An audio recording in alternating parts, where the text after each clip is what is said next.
more and more I'm seeing people with adult acne, and it's becoming quite a difficult problem to try to treat. I think that it's really important to look at things in a very kind of systematic way, and I have this stepladder approach with acne. So starting at the bottom, we have to look at your lifestyle and diet to look at the internal factors of what's going on in your body. So if you're under a lot of stress, this can obviously have an impact on the skin and relate to acne. Also bad diet as well is a major factor in stimulating acne.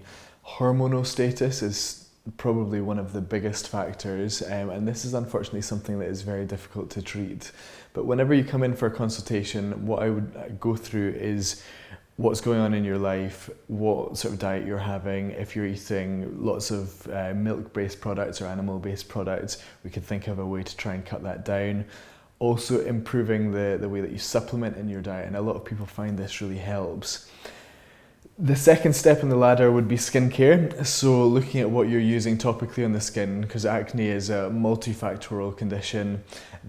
What we use on the surface of the skin can affect the bacterial levels on the skin. It can affect oil production as well. So this is one factor to really consider. And the use of things like retinols is a really important thing to consider when you're starting to treat acne, and building up very gradually so you're not getting too many of the negative effects of retinols.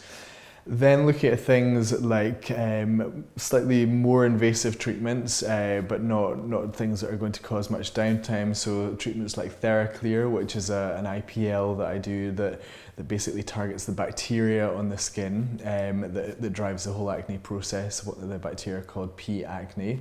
And TheraClear is a treatment that uses a broad spectrum of light, targets specifically this bacteria in the skin, and it doesn't cause much downtime at all. So it doesn't cause much irritation because it doesn't really target anything else. So usually with that treatment, you do one treatment about a week apart, 6 treatments 1 week apart, and most people would notice quite a significant reduction in the number of active acne lesions they've got there.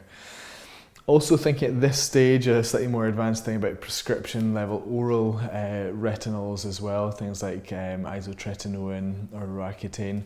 More and more people are using this nowadays and getting quite results, but there are a number of issues with this treatment that we'd need to consider in your lifestyle if you were considering doing an oral retinol.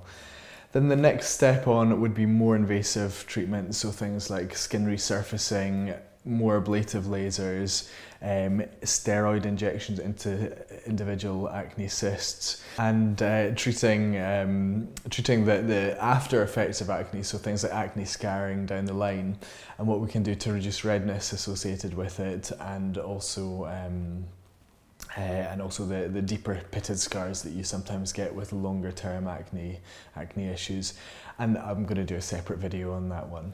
So if you have any questions about acne, please don't hesitate to get in touch. It's a treatment, as I said, that I'm seeing more and more commonly in people in their 30s and even 40s. Lifestyle is a big factor in this, I think, and also pollution in the environment. So if you have any comments or questions, please don't hesitate to either email me on info@drdavidjackclinic.com. You can visit my website as well. Ask comments in the questions below, and I'll try to get back to you as soon as I can. And don't forget to subscribe to my YouTube channel and turn on notifications as well.